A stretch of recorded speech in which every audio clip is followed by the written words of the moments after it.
the honor to introduce Dr. Richard Pennell. Richard did his BA in Spanish and Arabic, in PhD in Islamic History at the University of Leeds.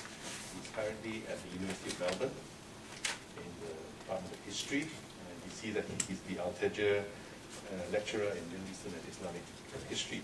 He's actually taught here at the NUS, and he tells me he left in '96. So that's probably before any of us here were in NUS. He's taught in Kenya, in Libya, and also in Turkey. So he's been around the region of interest for our institute. His most recent books are Morocco since 1830, the history, and Morocco from Empire to Independence. He also edited Bandits at Sea, a pirate reader, and his latest book, if I can give him a plug, which is coming out in June, published by the Melbourne University Press, is on banning Islamic books in Australia. That's the title of the book. Ladies and gentlemen, I give you Richard Pennell. I'm always happy to have things plugged in advance, so thank you. It's been a while since I've done this in front of a Singaporean audience. This is not the first time I've done this. What's happened in Tunisia and Libya over the past few months, and I do intend to concentrate on Tunisia and Libya because they seem to be the ones that are most urgent at the moment. Would you mind just speaking into the microphone to the people in the background? This one? Yeah. Can you not hear me? Is that okay? Yeah. And I'll talk briefly about Egypt, but I want to concentrate on Tunisia and Libya because of the contrast between them. And I want to break off a little way into the talk to put some visual evidence with what I'm talking about. I did stress to Mary that I'm a historian rather than a political scientist. And that's not too close. It's echoing. Feedback. Okay. Can you still hear me in the back there? Yes. And my understanding of what is happening is informed by that historical background. So it's probably worth very quickly sketching some of the historical features that distinguish the one from the other. Going back in time, immediately before all this happened, Tunisia was, and still is, a secular, semi-secular republic, very much influenced by the French model of republican rule, not entirely. Libya was a strange political creation, which Colonel Qaddafis calls the Jamahiriya. The word is a sort of it's a word that he invented. The Arabic word for republic is Jamahiriya, state of the crowd. And Jamahir is the plural of crowd, so crowd, so it's a political state representing crowds rather than the crowd. At least that would seem to be the implication of it. It was organised very much along the lines of, at least in theory, of a highly decentralised system, and I'll describe that later. And I think the reason for these two rather different political systems is to be found in the colonial and the pre-colonial systems that preceded them. In the case of Tunisia, Tunisia was taken over by the French in the 1880s as a functioning beylicate. The ruler was a semi-monarchical regime in which the ruler had effectively autonomous authority, although in theory he was an official of the Ottoman Empire. And to all intents and purposes, Tunisia was a functioning state under under a dynastic system. And the French took this over as a protectorate rather than a colony, so that, at least in theory, the authority of the Bey remained in place until the end of colonial rule, when it was replaced by the Tunisian Republic. Libya, on the other hand, was ruled by the Italians in what was probably up there with the Belgian Congo and one or two other places, the most bloody-handed colonial regime of all. The Italians took a considerable length of time to conquer Libya, and when they had done so, they managed to deprive a third of the population effectively of its life, another third of its land and economic activity, and to destroy most of the productive forces of the remaining.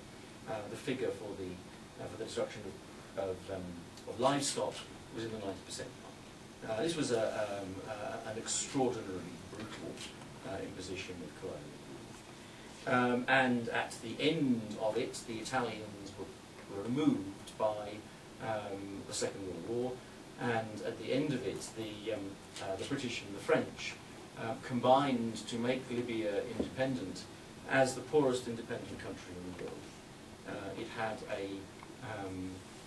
an economy which was largely based on the export of scrap metal from battlefields in the Second World War and grass, a high-grade, good quality grass, one that was used in the preparation of banknotes, Sparto grass. But nevertheless, this was not an economy that had anything going for it at all, until the discovery of oil transformed Libya, and within the space of 5 or 6 years, moved it from one of the poorest countries in the world per capita to one of the richest. The point being that this is a society which has been, was completely disrupted by the colonial experience. It lost much of its productive quality, and it's destroyed virtually any existing political structures, which weren't tremendous anyway. There was an Ottoman administration in Tripoli, and an Ottoman presence, but not much of one, in the east in Cyrenaica, which was really controlled by a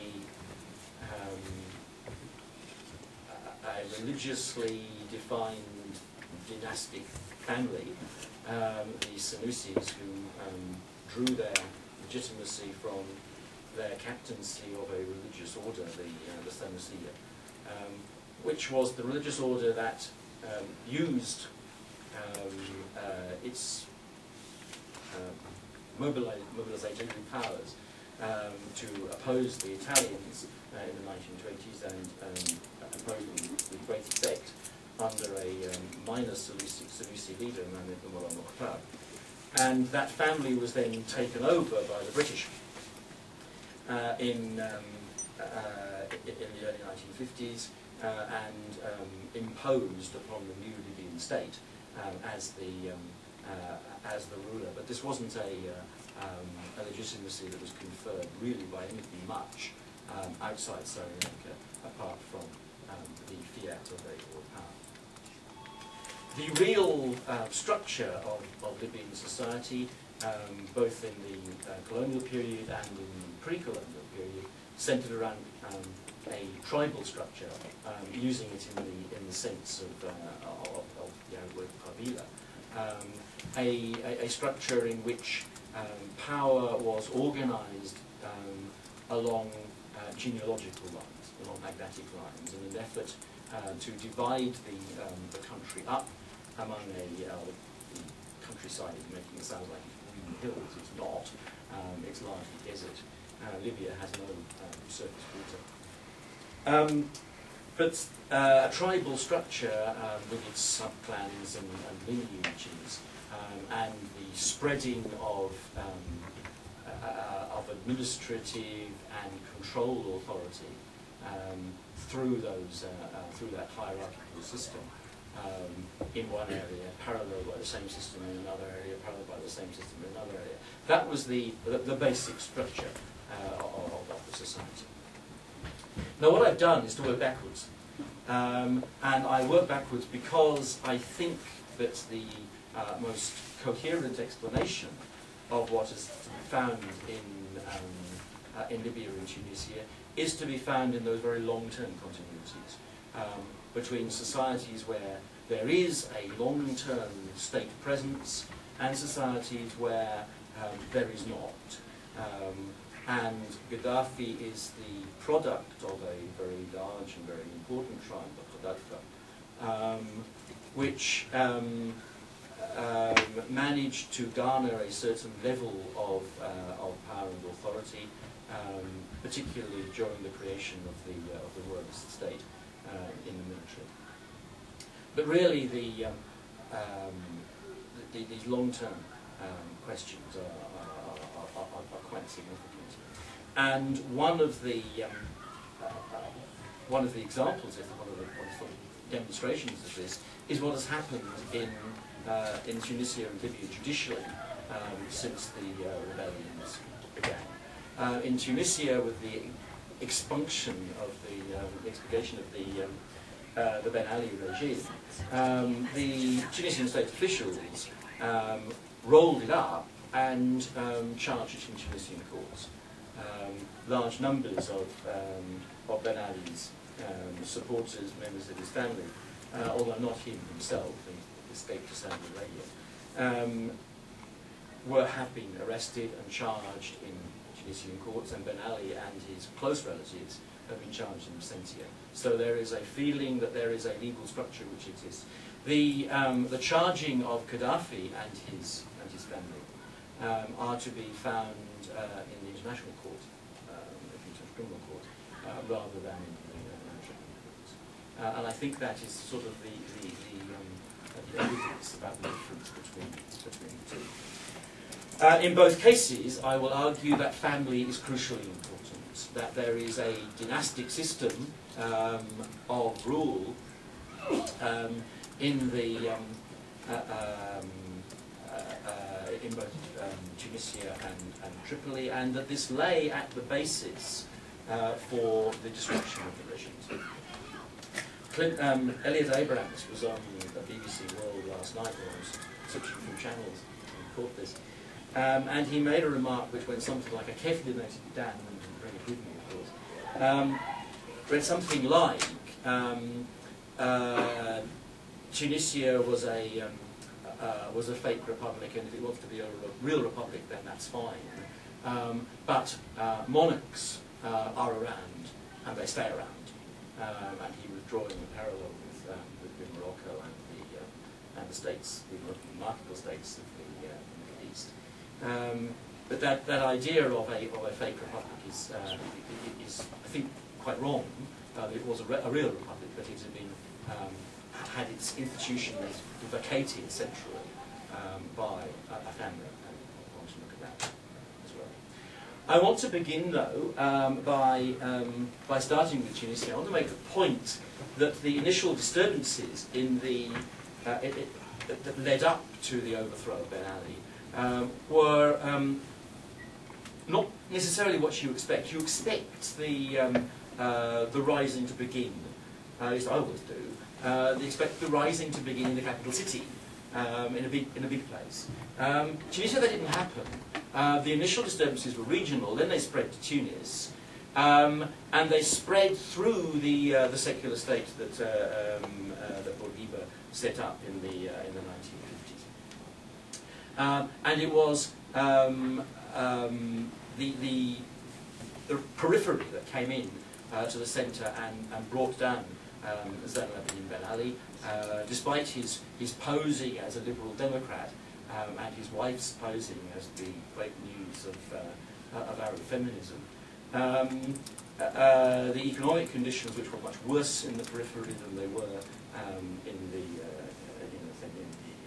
centre. So I want to no.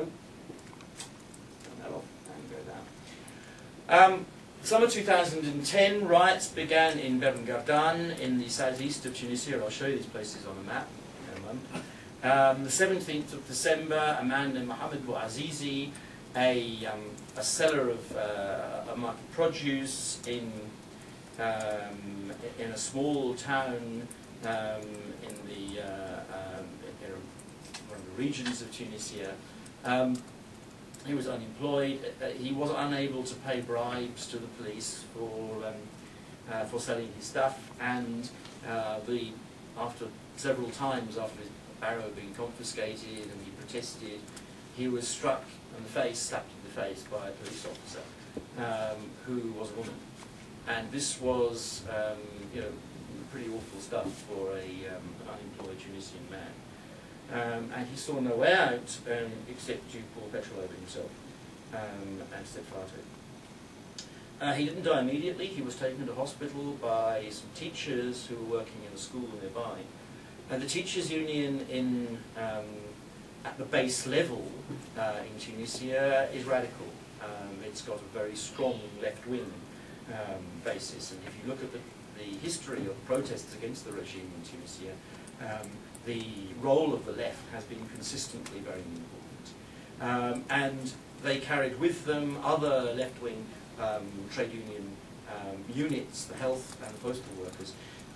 Trade unions in Tunisia were organised segmentarily, I suppose, with the top level at the UGTT, the General Union of Tunisian Workers in Tunis. But the real power of this union is at the base level. On the 31st of December, lawyers in Tunis, particularly lawyers, many of whom had engaged in defending workers who'd been arrested, people who'd been picked up, and political cases, protested against the incumbent barreau, the incumbent leadership of the lawyers' organisations. On the 3rd of January, another rural place, Castellin, took up the. Let's have a look at the. If this is the map, Ben Gardan down in the southwest down here, southeast down here, and then Castellin and Sidi Bouzid. They're not in Tunis. So Tunis is right at the top of the map. You can see that. And this is the point I want to make off, because I want to show you two images which I think sort of capture what happened. The first one comes from Tunisia, and I was telling Mary tonight, I talked about this earlier on last week to one of my classes, and talked to it later to another one of my classes, and talked to it a third time, another one of my classes. And only on Friday did I get this picture because I was filming it. And I don't know if you know the feeling, you're going through the internet and you see something that you would really, really like to save. And every time you get to it, blasted pops up in front of you. And you try to get rid of it, the whole thing crashes. So you do it again, and the same thing happens. I don't believe anybody took a photograph like this. I cannot understand why anybody would, and why anybody would preserve it, and why anybody would want to be in it. Particularly the presidents of the country. But this is what happened. Somebody, and obviously an official photographer, took this photograph. This is Zain al-Abidine Ben Ali, president of Tunisia, looking at the man who had poured petrol over himself and burned himself to death in hospital. Now, I cannot for the life of me understand why he did it. Unless it was one of these guys here, who had sort of persuaded him it was a good idea, because it certainly wasn't a good idea. And if you look at the faces of these three doctors here and their body language, it's quite clear, what are you doing here, you idiot? It seems to be really clear that there's a very strong feeling of disapproval. And can you imagine this? This man committed suicide in one of the most horrible ways you can imagine. Attempts to commit suicide and then eventually did die. And the man he's protesting against decides to beg an official visit to hospital. I find this completely extraordinary.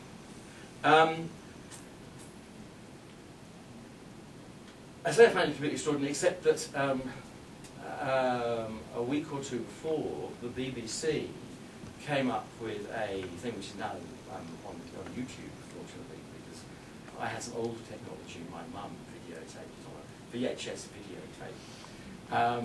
And I thought that'll do, because with VHS, the wonderful thing about VHS is you can actually position it exactly in the place where you want it to be, and so put it in your briefcase. Because Singapore doesn't have VHS videotapes, so ordinarily you couldn't locate one for me. So I had to sort of position this in the middle of the thing. Can we get this up? Now, before I go on, I should explain that this this was a BBC Panorama programme where the reporter concerned thought it would be a good idea to get into Benghazi. He visited Benghazi first. He visited the revolutionaries in Benghazi, and then somehow he managed to drive on the coast road through past Misrata into Tripoli, and sought an interview with Colonel Gaddafi, one of Colonel Gaddafi's sons, Saadi, of whom more in a minute. Saadi had doubled up as commandant of Benghazi in the final stages of the rising, and had ordered his men to fire on the demonstrators. And I want to put these two things up there because this was another piece of complete absurdity in a how do we let it go? There I am.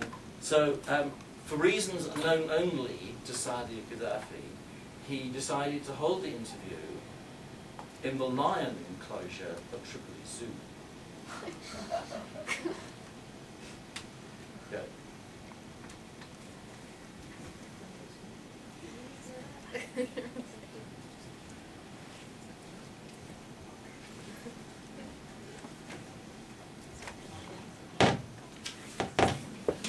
Inviting us to meet him at the zoo.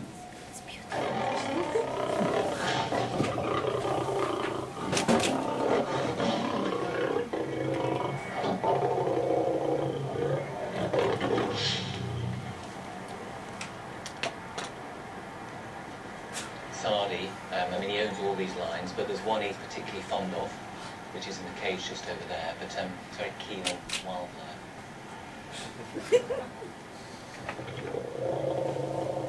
It was 2 weeks after he'd fled Benghazi, and I wanted to challenge him about his role during the violence, which was led from the headquarters of the military barracks in the city, Katiba.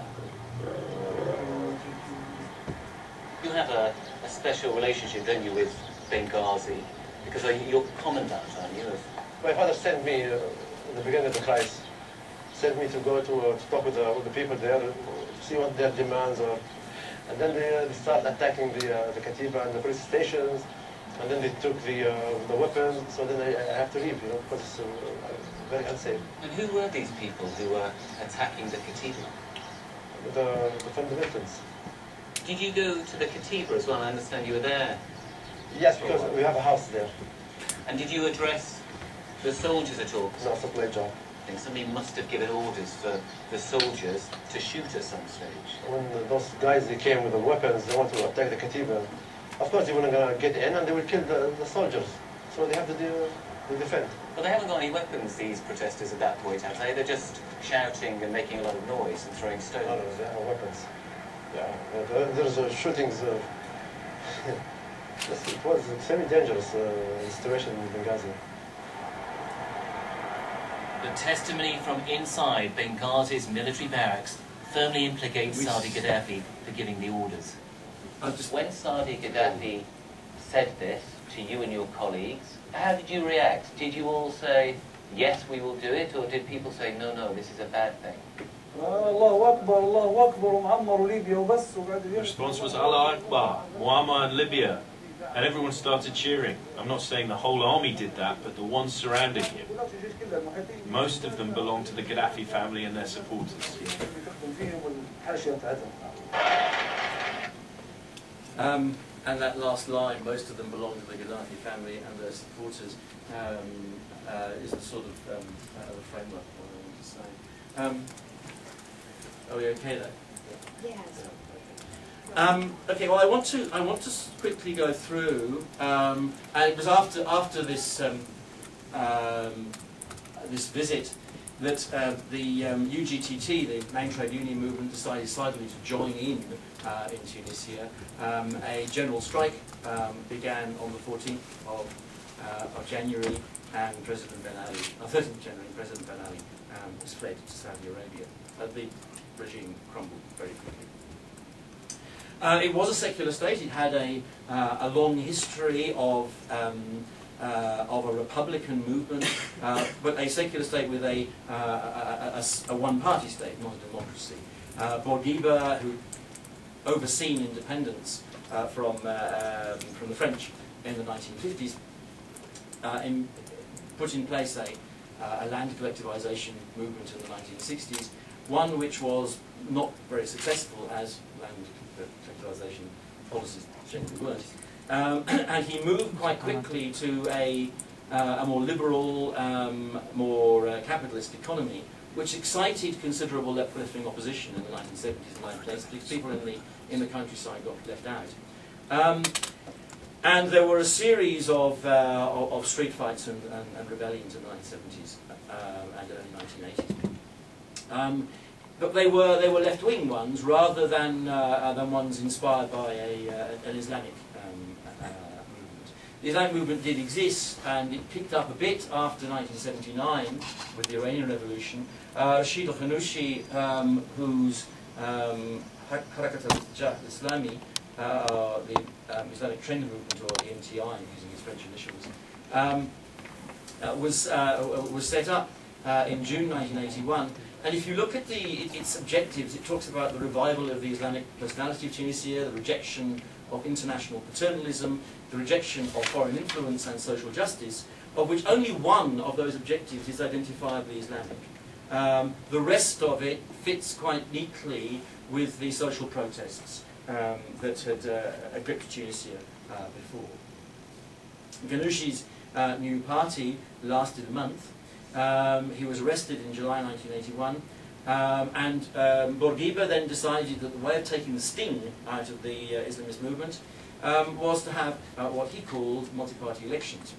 In these multi-party elections were rigged, and some tame opposition parties were allowed to contest them, with the understanding that what the purpose of this was to provide an outlet which was going to be Islamic.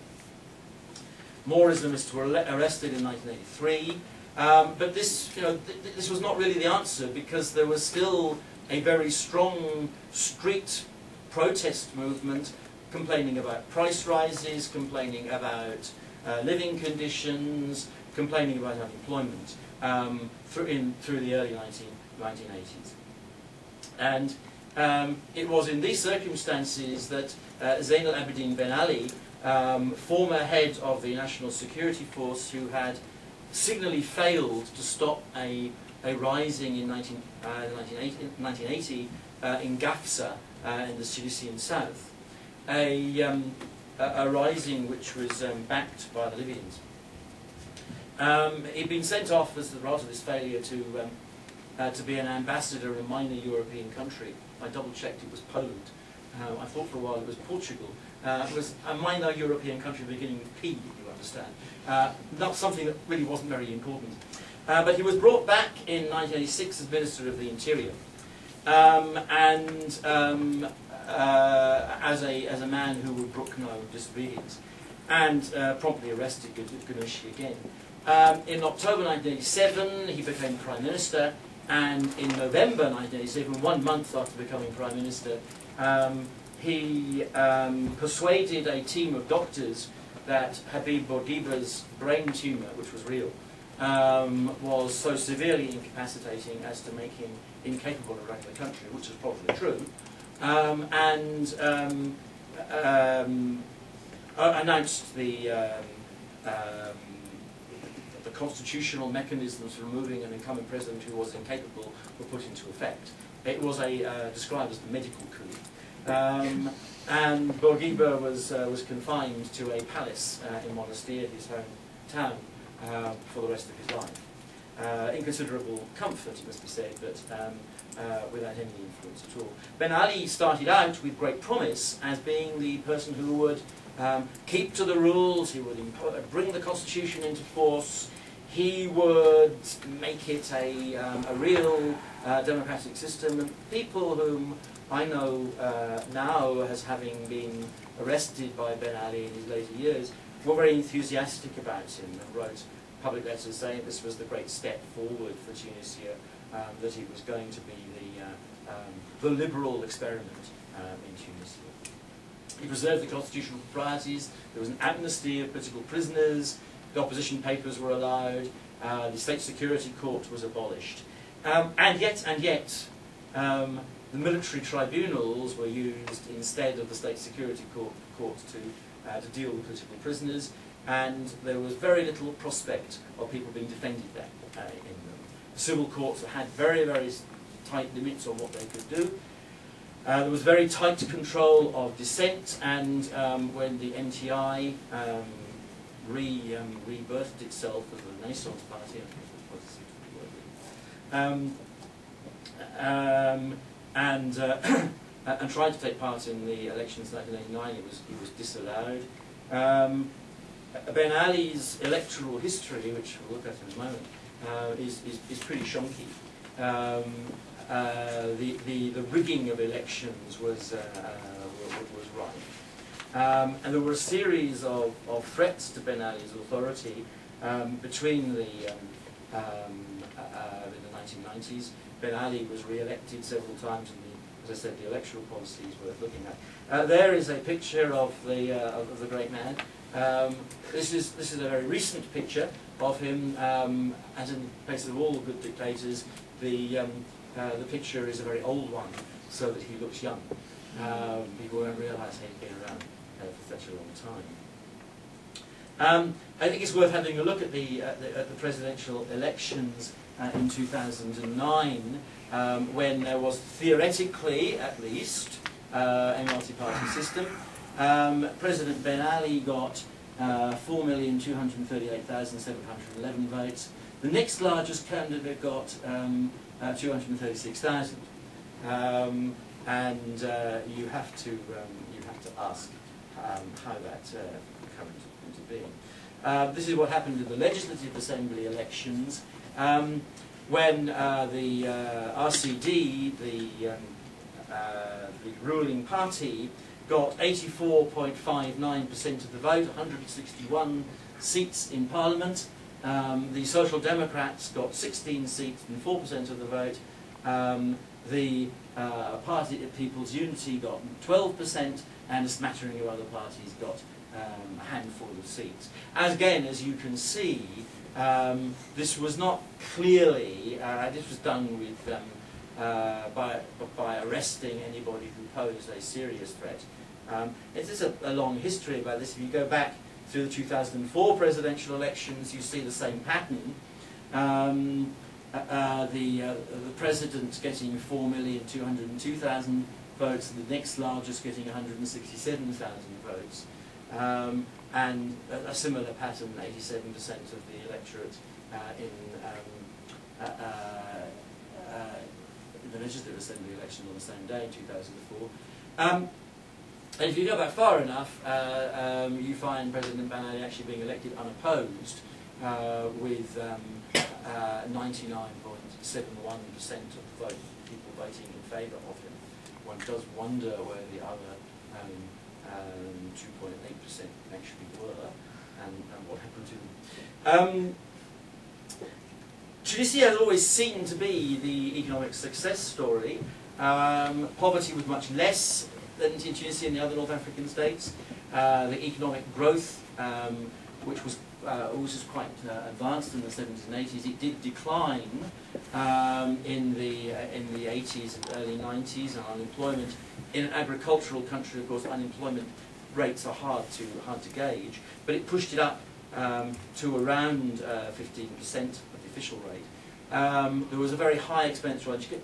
The education policies of the regime were quite advanced. There was a very high level of literacy in the relevant cohorts, of like 90%.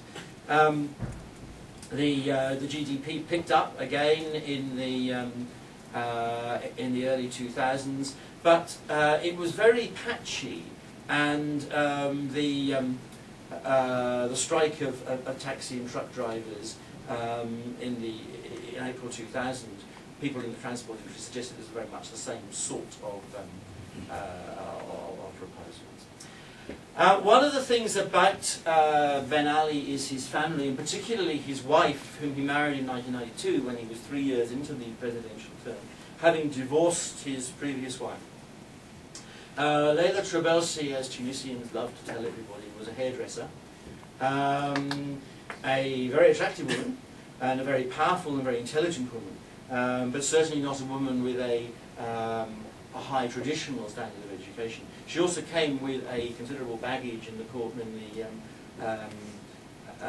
the form of her family, but then so did he.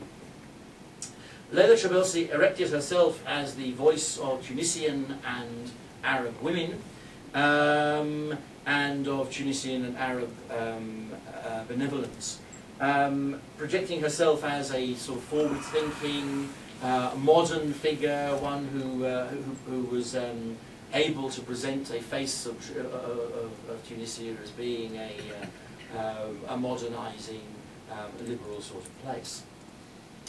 I hope this one doesn't work. I don't know if there's any way of getting any bigger, so I was hoping the screen was going to be bigger than this.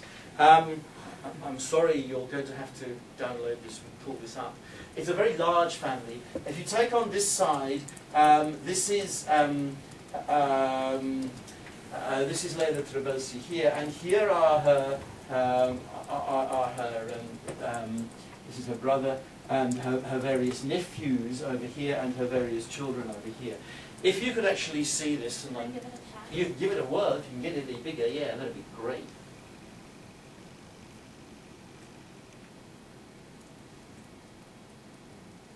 Oh, that's good. No, that's okay. Maybe if you just zoom in on the side.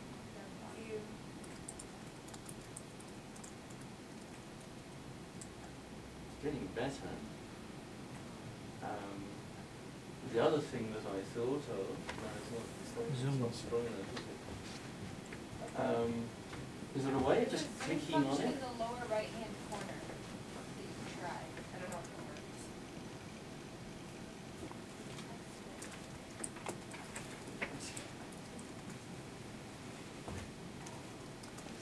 works. Oh.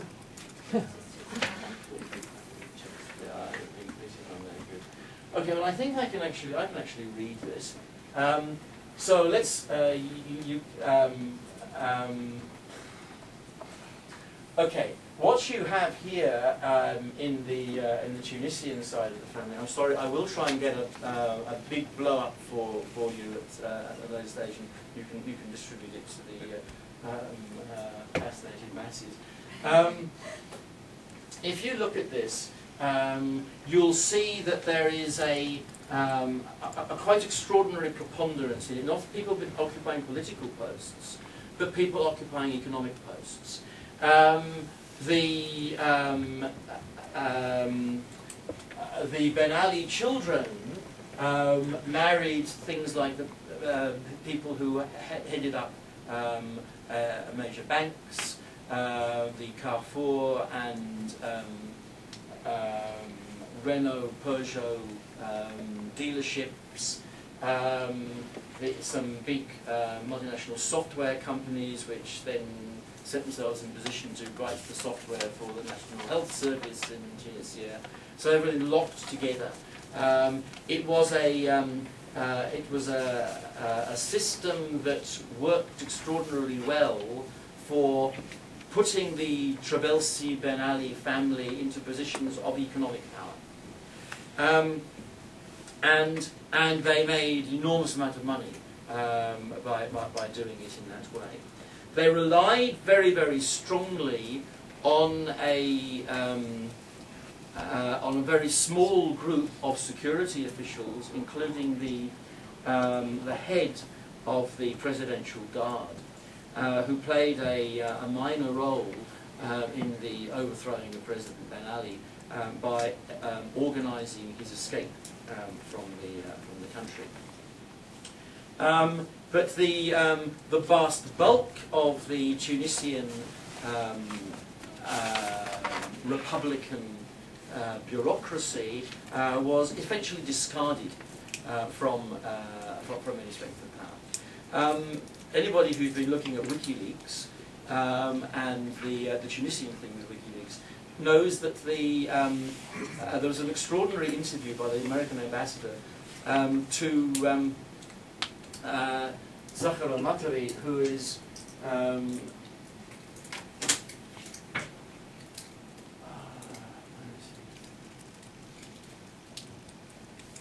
this man here, the husband of Ben Ali's youngest daughter, who in his vast palatial residence in just outside Tunis, which was the dinner was held while on the one hand he went off to pray, on the other hand he lived in what was quite extraordinary level of corruption, talking all the time about the need to be open and democratic, while controlling the newspapers that didn't report on what was happening in the country. And the dinner was served up things like frozen kiwi juice, which is you can't get in Tunisia. Kiwi are not available in Tunisia. In front of an enclosure containing his pet tigers. There's a sort of theme here of the sons of Middle Eastern dictators. Dayan Hussein had pet lions and tigers as well. It's clearly a male thing. The intriguing thing about this family is the way in which it operated economically in such a way that that the organs of the state were reorganised in order to serve those economic trends. One of the more bizarre features of this was the construction of an international school, which Leila Trabelsi set up with Yasser Arafat's wife, to who was given Tunisian nationality for the occasion. And they then fell out, so the Tunisian nationality was then taken away from Arafat's wife.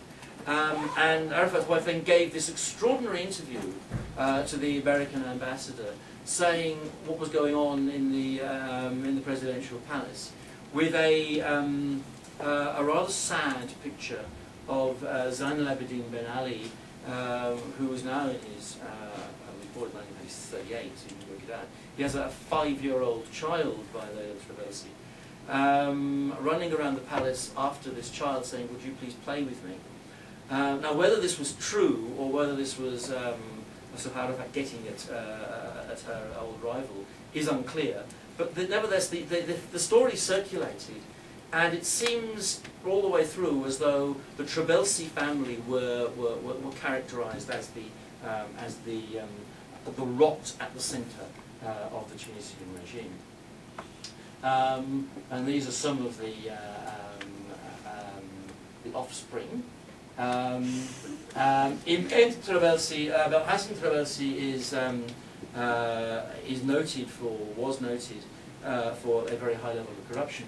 Ahmed Trabelsi was noted, he's actually wanted in France and Italy for yacht stealing. He was a ringing yacht, a yacht he stole from a buddy of Sarkozy's, and took it to Tunis, where he rebadged it. It is extraordinary behaviour for a presidential son. I actually got to sort of wander through, deal with Egypt later, because I really want to go on to Libya because of time. I want to think about the paramountcy of Gaddafi and his Third World Theory, which was the product of the aftermath of the coup that brought Gaddafi to power on the 1st of September 1969. Gaddafi overthrew this fake royal regime that the British had set up, the SYNOPSIS, and declared a Libyan Arab Republic. And in the best tradition of ex-Arab republics, which is a sort of Nasserist idea, constructed a Nasserist political movement, the Arab Socialist Union, which he hoped to use to mobilise Libyans in a sort of vanguard movement, very much like the ASU had done under Nasser. He was a great admirer of President Nasser, and hoped at one point to amalgamate Libya with Egypt. This was a failure as a mobilisation force, and so it was overthrown in terms of a completely new restructuring of the country, along some lines of something called his Third World Theory. Now, this Third World Theory was supposedly an entirely Libyan solution to the political problems of the world. He said that there were two of these. One was political, and one was economic. The economic one was relatively easily solved along by the old patterns that one knows of redistributive socialism, which he took to an extreme of getting rid of, at one point, of abolishing everybody's bank accounts, taking all the money that was in them and then giving them a very small amount to deal with. Closing down every single retail shop in the country, with the exception of bread shops and milk shops, and having everything concentrated in big general supermarkets dotted around the edges of town, which was an extraordinarily inefficient way of distribution. They ran out of things because nobody believed that they were ever going to have anything in stock. So whenever blankets were stocked at a supermarket, the blankets vanished. There was one occasion when I lived there in July, which is pretty hot. You know, July in Libya is about as hot as it gets, apart from August. The supermarket got in a supply of blankets for no apparent reason, and it had gone by that evening because nobody was sure there were going to be any blankets in the winter, so they just bought them. The same thing happened with olive oil, and people started storing olive oil on their balconies. And on one occasion, the balcony collapsed under the weight of the olive oil, which was stored on the balcony. And this is was not a very effective way of ensuring continuity supplies.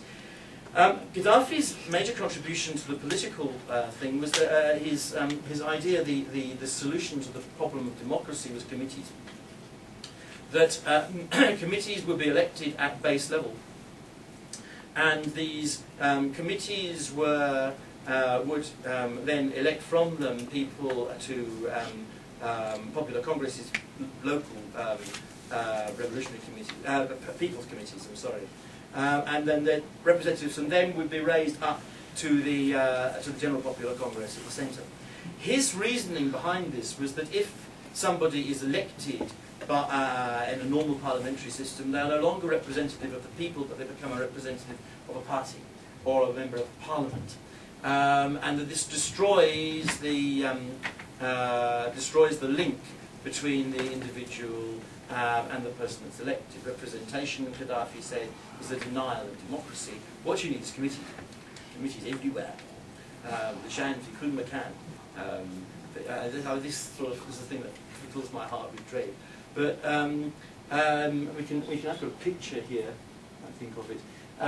This is the basic popular congress down here, and then it's electing delegates in there, and also controlling the people's committees, which elect delegates to locals. And then there are cross links here. It's immensely complicated. If you want to understand this, you actually have to cut it out, and cut out the little bits in the middle as well, and attach a wire to the top and pull, and you get a pyramidal structure.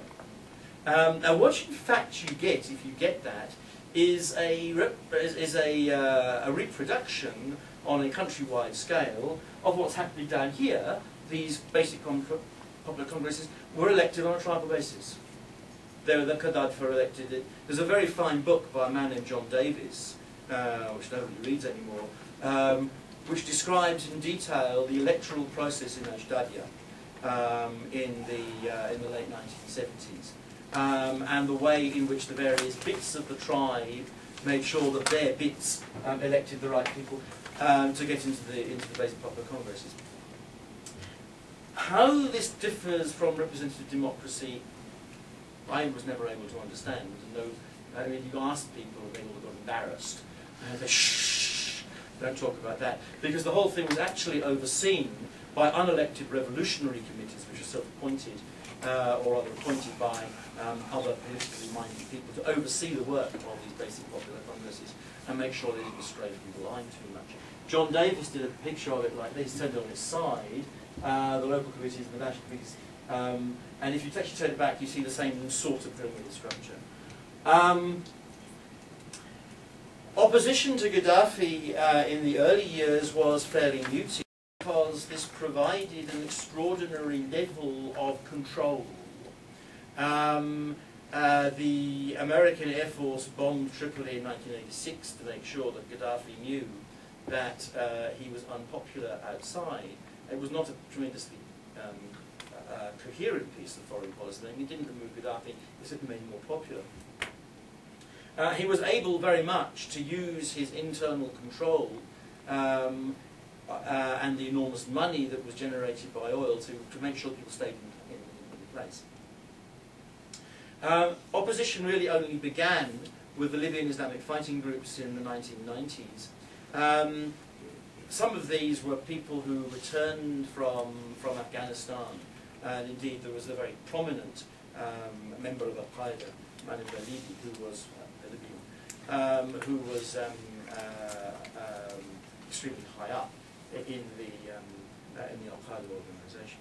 There were rumours that the LAFG had joined Al-Qaeda, then there were rumours it hadn't. And in fact, the amount of support that it had was relatively small, but it was Gaddafi was able, as Saadi Gaddafi did in that interview, to blame the fundamentalists, Al-Qaeda, for the opposition to him. It wasn't Al-Qaeda that was opposing him, but he was able to present it in those terms. The Gaddafi family is extraordinary. It's not quite as big, so maybe a bit of luck I can expand this up. I hope whoever's good at this is ready for the sort of expanding process. But the IT person's still here. She's gone. Whoever's doing this. I'll try and get this up. I'll run through them first of all. There's Mu'tasim, Lieutenant Colonel of the Libyan Army, National Security Advisor. He actually tried to organise a coup against his father at one point and fled to Egypt and then went back again. Hannibal Gaddafi. Not a great name. Hannibal, who was a wastrel, who worked for the National Maritime Transport Company allegedly, but in fact spent most of his time whipping it up in Europe, getting drunk and having very public fistfights with his wife. Saif, the current face of the regime, a man who, as far as we can work out, poses as a modernizer, as the intellectual. Saif, two aspects to this man. One is his political nous, which is fairly small. But he got a PhD from the LSE.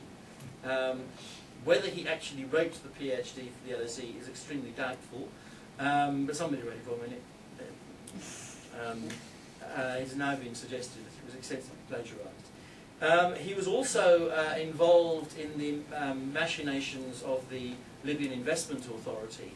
There was a very interesting article in the Financial Times on Thursday, if anybody saw this, describing how the pro-investment people, who were quite good at their job, were very good at making decisions about investments, and they were overruled time and time again by Saif and his men, who wanted them to invest in marginal markets, where large sums of money, with the extreme support of Morgan Stanley or Grenfell rather, they were encouraged by the big banks.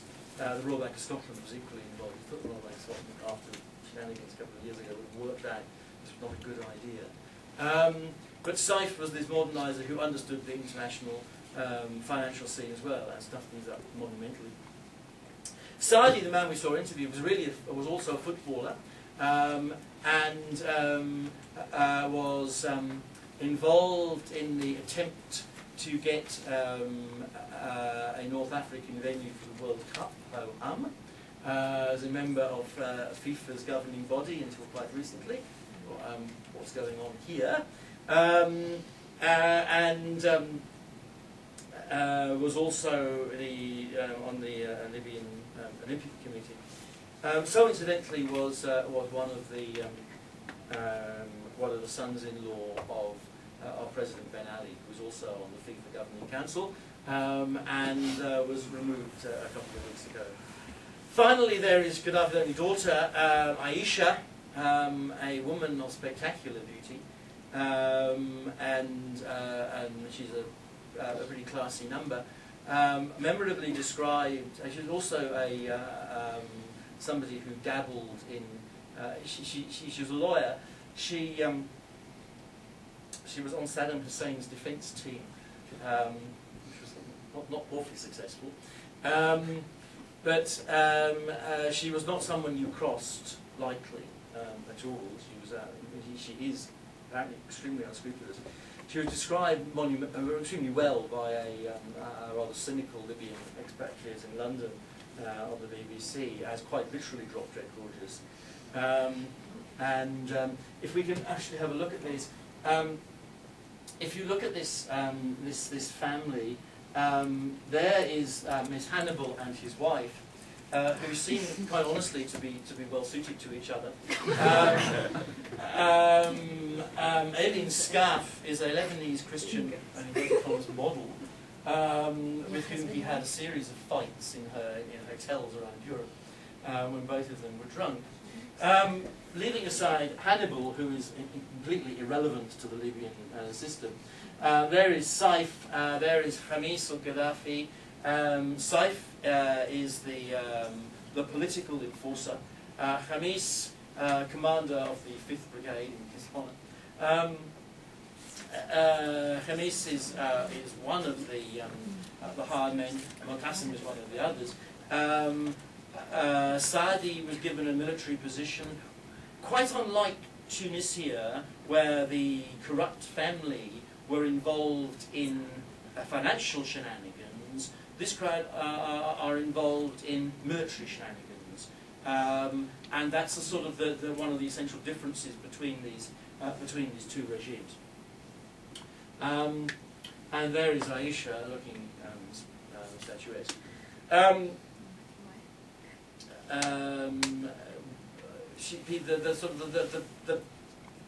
The cliche that the press produce about her is that she's the Claudia Schiffer of all that. I think if you look at what happened in 2011, this is where I sort of would like very quickly to go back to Egypt, just to sort of make the link between the two. One of the most corrosive elements in the regime, in the Mubarak regime, was its corruption, and the extent to which people attached to or very close to the Mubarak family were. Mubarak himself was pretty corrupt. He started out life as vice president under Sadat. In the aftermath of the Camp David Accords, he set up with some equally corrupt Americans a military transport company which transported arms to the Middle East, and made his first packet in that way. He then went on with a similar level of corruption, and his sons joined in the 1980s, after he became president. Gamal, his eldest son, was widely touted to be his successor. Mubarak never appointed a vice president until the very end of the regime, when he brought in a former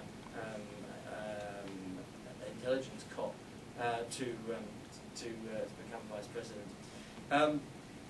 The rumour was that that position was being left open for his son, and it was one of the elements that people most disliked about the regime.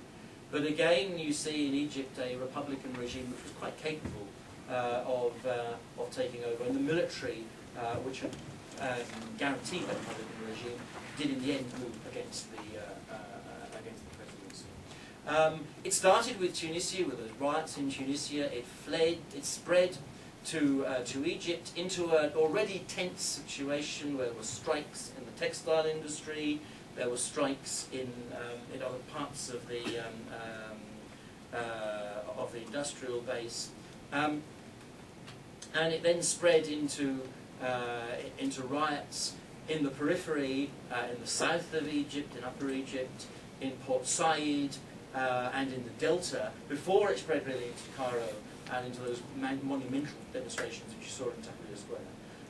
So once again, it was the outside moving in on the capital. This was the pattern also in Libya, that on February the 14th, there were Facebook's called for little demonstrations across Libya, and immediately it took off in Benghazi around protests about the arrest and then release of a human rights activist, Fatih Tabib. In the 17th of February, in a final effort to sort of calm things down, the Libyan authorities released 110 political prisoners, but that day they circulated a call for a day of anger, a day of rage, which followed the following day. The government in Tripoli responded with pro-government demonstrations, which were quite well organised.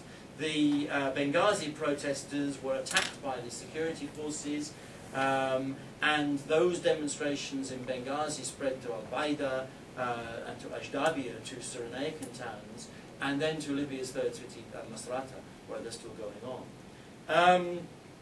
By the February 22nd, protesters were taking control in Benghazi, and the following day they kicked Saadi Benghazi out of the Katiba barracks, and he fled back to his pet lions in Tripoli.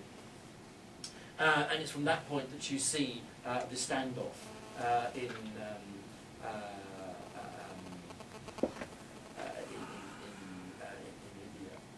Libya. I suppose the intriguing thing about all this is not that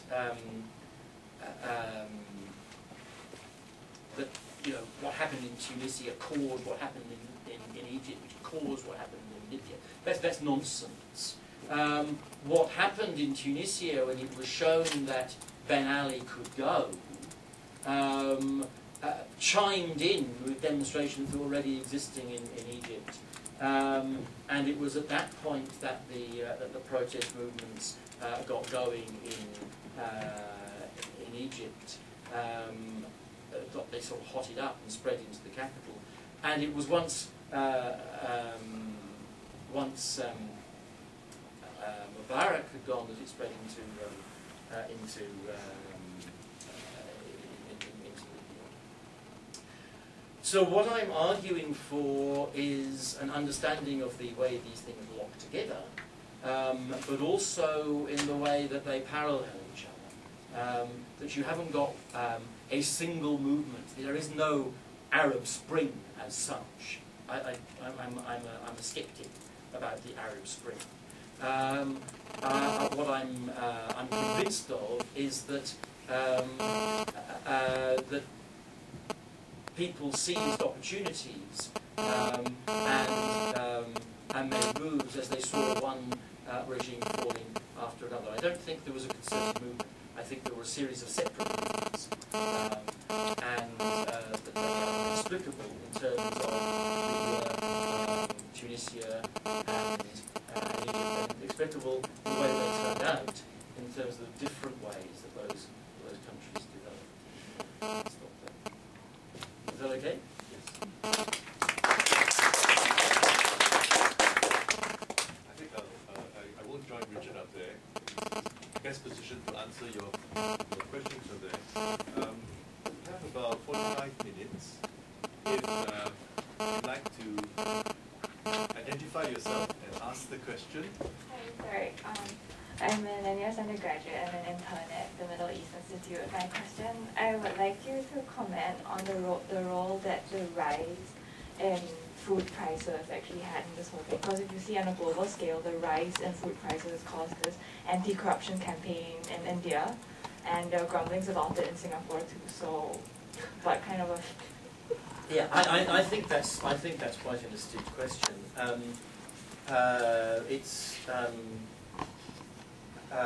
It's quite clear that, first of all, your point about the rumblings in Singapore. Yeah, there were rumblings in Singapore. There were protests in Seoul and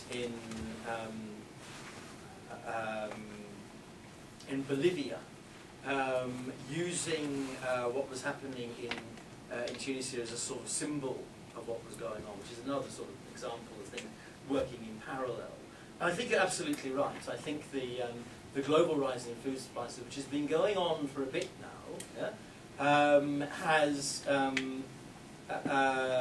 is going to have those effects, and it's going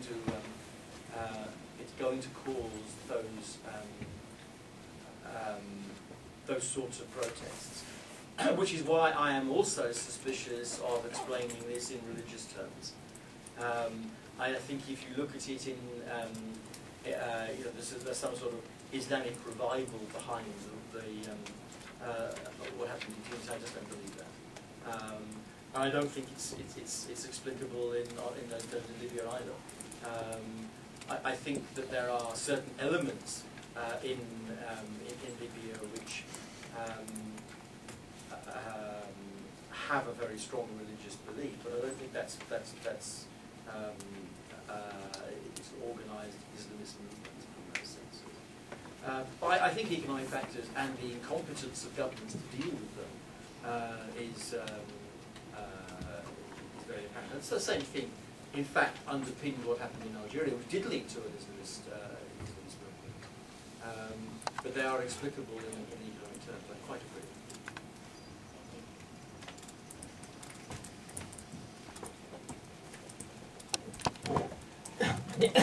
My name is Michael Hing. Thanks a lot for your talk. Could I ask the following question? Number one is, to what extent the various governments or can use certain forces to split the opposition? Let's say in Libya, for example, this discussion about tribalism, could that be used to split the opposition movement? The second question is, closer to this part of the world, to what extent the Jasmine Revolution will affect, let's say, Malaysia, Indonesia? And the third question is, to what extent can we draw inspiration from what happened in, say, in the past, to try to understand what may happen? I don't know whether I asked. Okay, let's deal with the middle one first. Yeah. I'm not really qualified to talk about what happens in Malaysia and Indonesia. Although, as a general rule of thumb, I would look to local conditions as the prime mover, rather than some sort of great common movement. I think that's the gist of what I answered that lady when got her answer to God. Because it was a very astute question. I think if you look at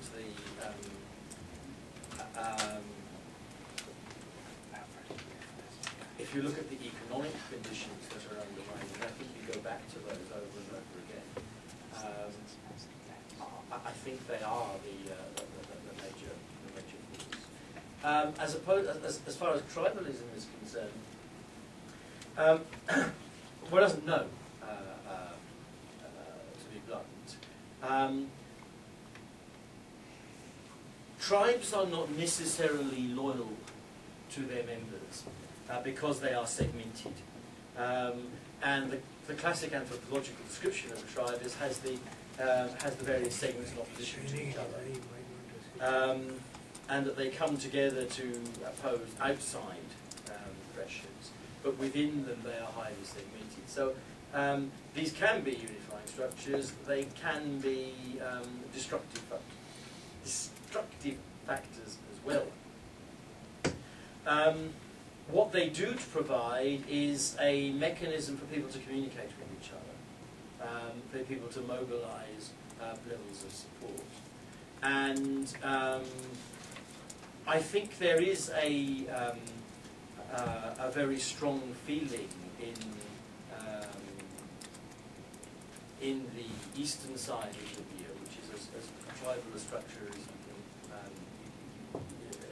in the west, a very strong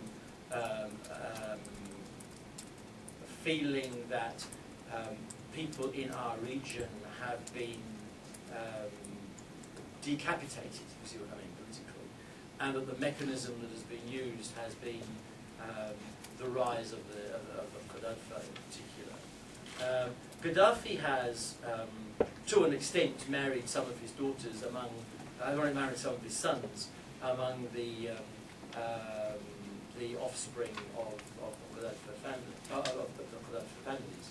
But he's also married them to people within the military, and in the case of Hannibal, to Hannibal pointed his own married to the extraordinary Ailey.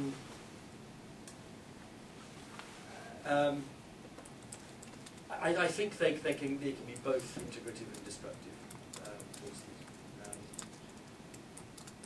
Very interestingly, that comment, and it was reiterated during the BBC programme several times, that what we don't like are Gaddafi and his sons, said again and again and again, we don't like these people because they're part of the family. And the same thing was said about the Tunisians, like Ben Ali. There's quite a good political joke, actually, political joke that Ben Ali is off driving too fast on his own down the motorway and stopped by the police and taken off to the headquarters. And they say, okay, so have your driving licence. He said, I'm President Zainal Abidine Ben Ali. He said, who? He said, look, I am President Zainal Abidine Ben Ali, I'm the head of state. I can drive at the speed I like. Who heard of me? He said, well, are you? He said, look, and they opened up his way right and said, oh my God, he's protected by the Qaddafis. And that sort of sums up the way Tunisians felt about this. You know, it was really the Qaddafis that were in charge, rather than Ben Ali. You had me on sorry. Could I just make a comment and then I'll pass it to Nadir?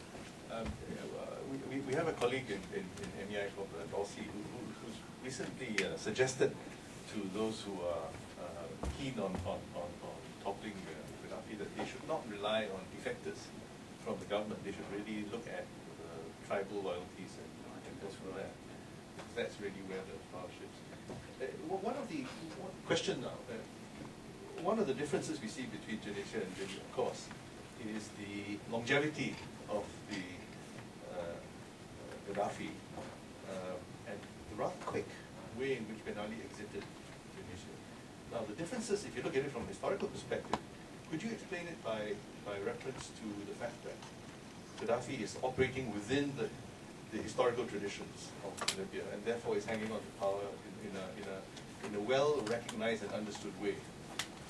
What did Ben Ali do wrong in Tunisia that actually weakened his base to force him to exit? I mean, did he offend or did he alienate some of the powerful business interests that he was depending on? Yes, but then Gaddafi has alienated quite a lot of the powerful military interests that he was Look, there's longevity and longevity. Yeah? There's the sort of longevity that has kept both Zain al-Abidin Ben Ali in Paris in 1987, which is a long time, and Muammar Gaddafi in Paris in 1969. In both cases, I can't remember a 5-year period when people had said, "Oh, they're both going to fall, it's going to go." Yeah? 5 years' time, they won't be here either of them, and because they haven't been. I think you have to explain Qaddafi's survival, and it's only a survival in part of the country, and it's a provisional survival. On the sort of manipulation of tribal laws that he was very good at, manipulation of family loyalties and of sections of the army and the security forces, but also on sheer brutality. Gaddafi's main supporters has been a thing called the deterrent battalions. The deterrent battalions deterred. They were constructed not out of local forces, but out of people that he hired from sub-Saharan Africa, and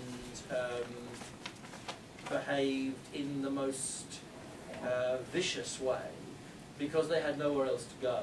They were entirely dependent on the survival regime, and he used them without any compunctions at all the while presenting himself as this sort of amiable loony who somehow managed to stay in power.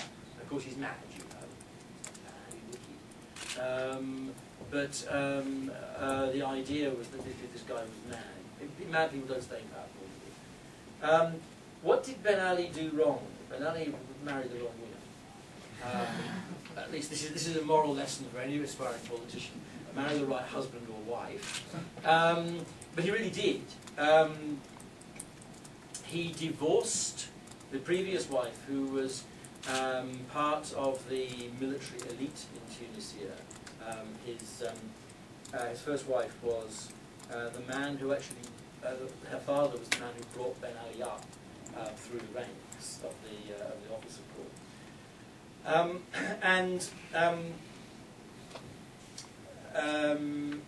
At the same time as he divorced her, he downgraded the army.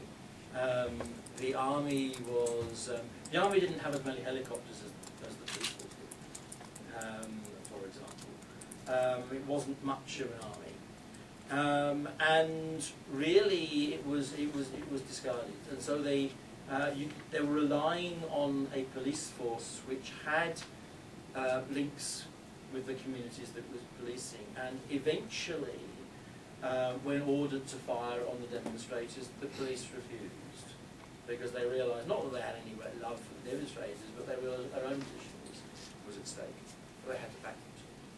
So they checked out. That's the first thing. The second thing is, yes, he really, really, really angered the old Tunisian financial elite. He really made them cross, because they lost out.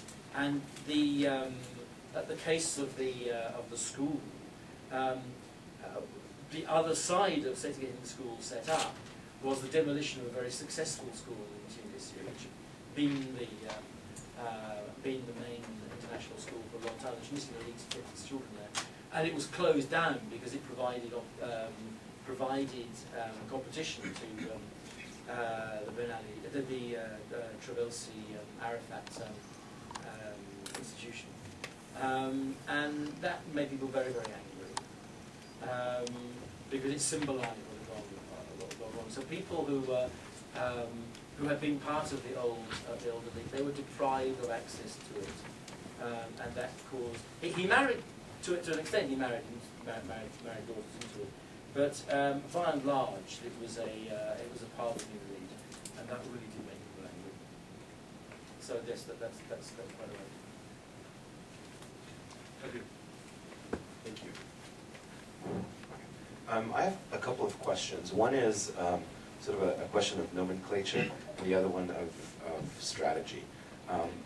You expressed your reservations about the term the Arab Spring. Yeah. And I know many people have for different reasons. I mean, some people, would argue that the Arab Spring implies that there's a forthcoming, summer and then an autumn, and and then there hadn't been winter. There had never been winter. Where was the winter? Yeah, that's... So I mean, of course, there are many other sort of points, but your comment alluded to the fact, or your concern about the possibility that there may not be a contiguous meaning to this movement, that it's not necessarily a movement, but the point of comparison is that of parallel interests in each respective country, and then sometimes they interlock, and there might be inspiration, which is the reason why. Yes, I think that's that's the fair summary of my position. Okay. You're going to shoot me down. So I guess I tell asked me I'm wrong, are you? No, I'm not. But I'm interested in the extent to which the uprisings, if we will, so to use a neutral term,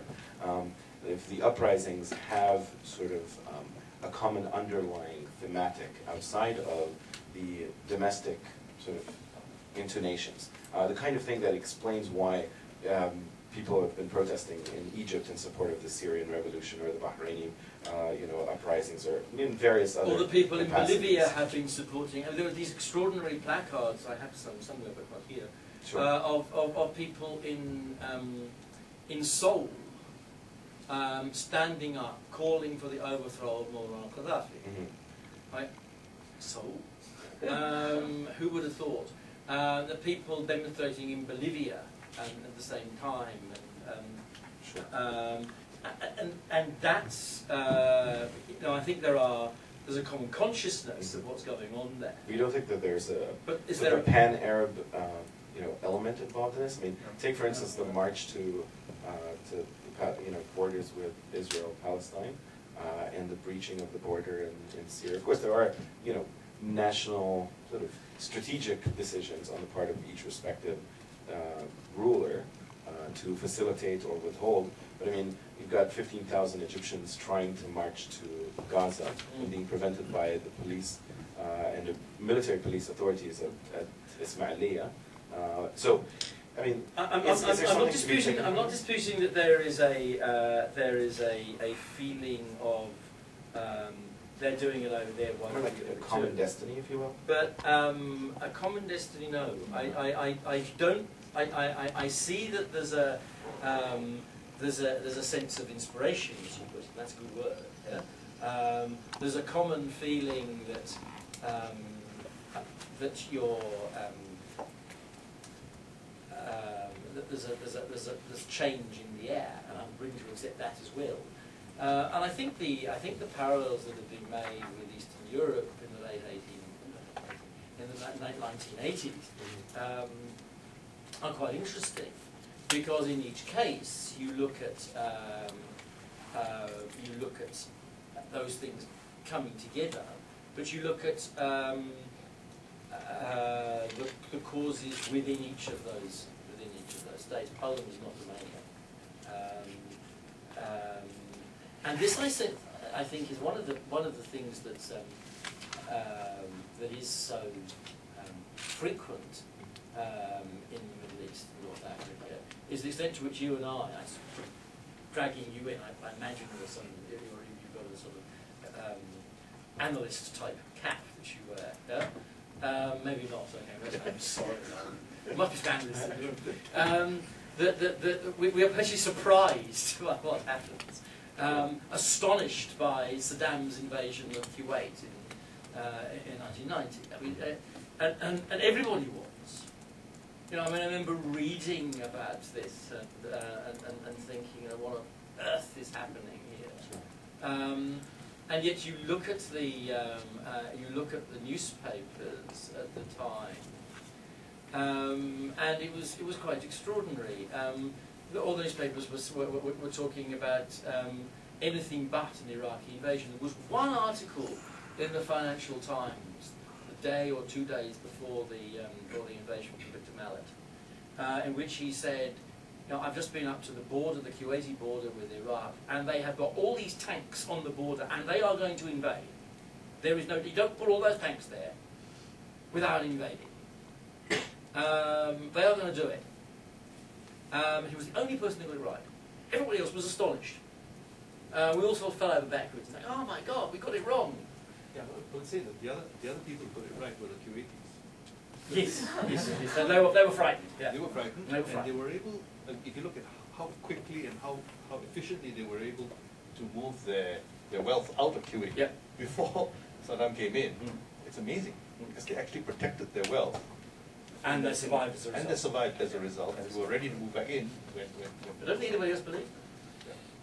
I think you should identify yourself. Yes, I'm sorry, I'm Adil Iskander, I'm visiting from Georgetown University Okay. on the tail end of an incredibly successful conference about the Gulf, entitled The Wither of the Gulf, and I decided to hang around a little longer than I probably should. But I have a second my second question on strategy is the role of Islamist politics in the region. And of course, you identified, I think correctly, and I would agree with you, that the role is fairly minimal, at least in the case of a highly secularized Tunisian polity over a significant, at least a generation, if you will. And arguably in Egypt, where the Muslim Brotherhood are not just banned, but really very much curtailed. But to a great extent, I think the revolutionary movements, at least in the case of Egypt, that there was a bit of a sleight of hand on the part of Islamic political parties to make sure that they had a not so public role. For instance, take for instance the Facebook page that was delivering news bulletins about the revolution called RSSN, which is immensely successful and is followed by close to 1 million people, and now has equivalents in Syria and Libya, Barq and SNN, and I mean all over the place. It was actually run by the Muslim Brotherhood, but you couldn't tell until now. A good few months after, 100 days after since Mubarak's government was toppled. And of course we're starting to see significant visibility on the part of almost every sort of potentially Islamic institution, political institution. In Egypt, I don't know if the same is happening in Tunisia, but across the board this is happening. So is there a sleight of hand here? And what role do sort of religious political institutions play in the future of what comes next? I suspect there is. I think there's that they downplay their presence in Egypt. I think that's clear. And the Muslim Brotherhood have been playing politics in Egypt for a long time.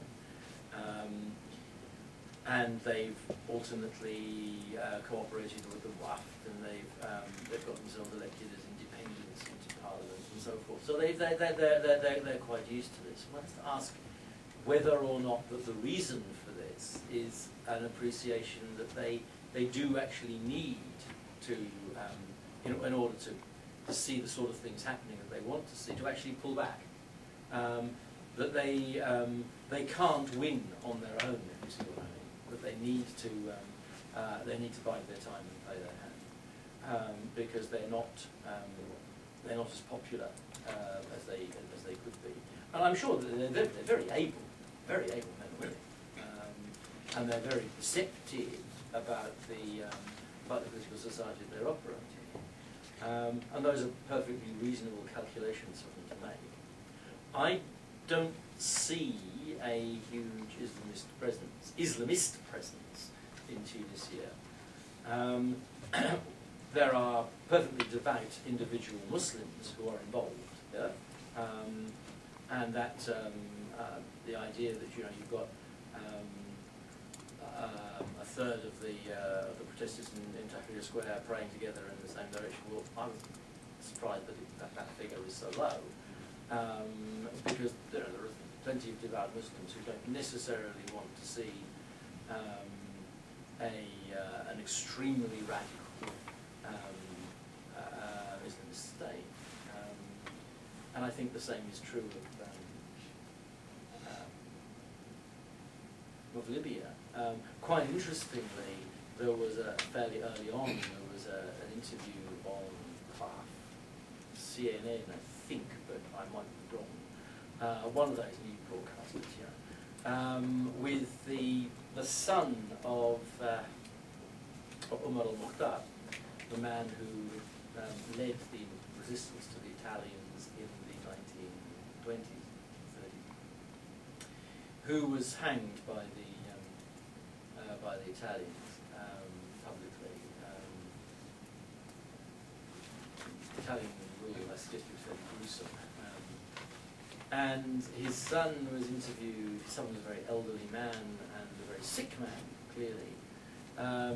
And he was saying, look, this is not a piece of Cyrenaic independence. We're interested in a Libyan identity, not a Cyrenaic one. And the objective is to get rid of a bad ruler. And you can make that argument on Islamic lines as well.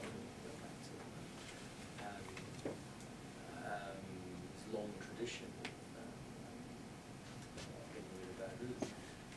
But that doesn't necessarily mean that what he was after was, despite his own religious background, was an Islamist state.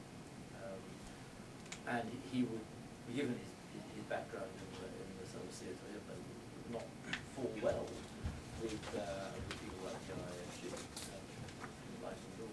So I think there's also a danger, of course, of saying that all Islamists are the same, and that the Waft, the Muslim Brotherhood Alliance, for example, is the same as Zawahiri's boys, and they're clearly not. It's absurd suggestion to make. It's more varied than that. Yes, I think we will see increasingly more and more people from Islamist backgrounds or Shia, and Shia has returned to Tunisia and is making all the inverted commas right noises, inverted commas about democracy and civil rights and economic development and end of unemployment and social advancement and the Arab cause and all those other things which are not, necessarily change his tune much in 20 years. There's certainly a common vocabulary that has been adopted in the Arab Spring. I mean, initially starting with sort of universal values, but is there any sign that this vocabulary is turning towards a more Arab identity rather than staying at the universal values level? Because the opportunity now is that it's a much more open field for competing ideas to come in. Well, I don't know because I'm not there. Yeah? That's the honest answer. I can only understand what's happened in terms of what is happening in terms of what's going on in the Tunisian news feeds. The Tunisian revolutionary movement has very good news, very precise feedback, and so does the Libyans. I think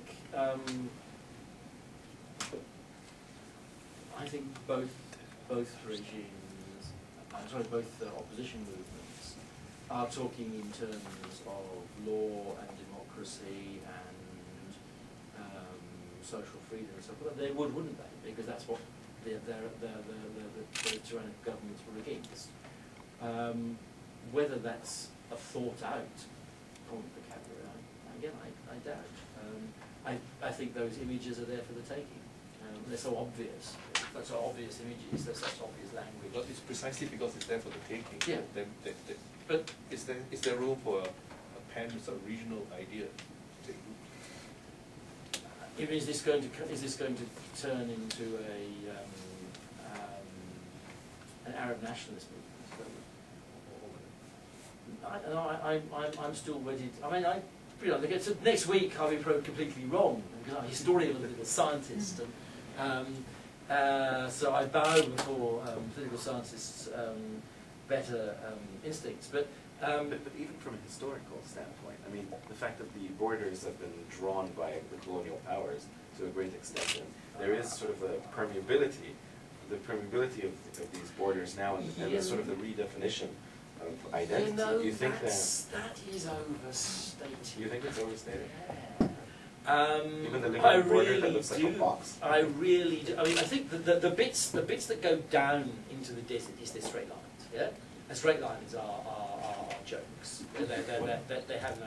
So the western desert in Egypt and Libya, Yeah, there look, isn't a contiguity? Oh, of course there is. Yes, I mean, those factual borders. But if you look at the inhabited borders between Tunisia and Tripolitania, and I stress Tripolitania rather than Libya, in the 1830s, 1840s, 1850s, people knew fine and well which side of the border they were on. They knew who they belonged to. And you got people in the tribes on the western side of Tripolitania, referring back to Tripoli when there were problems with tribes on the eastern side of Tunisia. I've been through the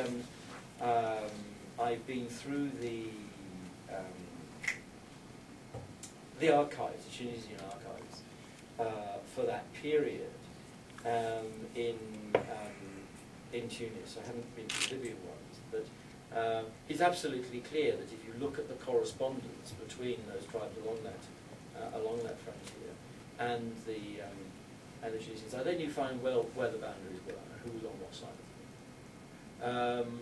And they didn't want to pay taxes to anybody, best tradition of peripheral groups. But when it came to negotiating with people on the other side, they sent messages up to Tripoli saying, hey, look, these guys are coming across and stealing our sheep, getting into our grazing territory.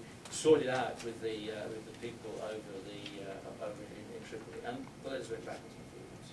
So yes, they did know there was a continuity of identity on the Tunisian side, and there seems to be one on the Libyan side as well. If you look at the Moroccan border with Algeria, that border, again, if you go far enough south, it becomes sort of one of those straight lines again. Yeah?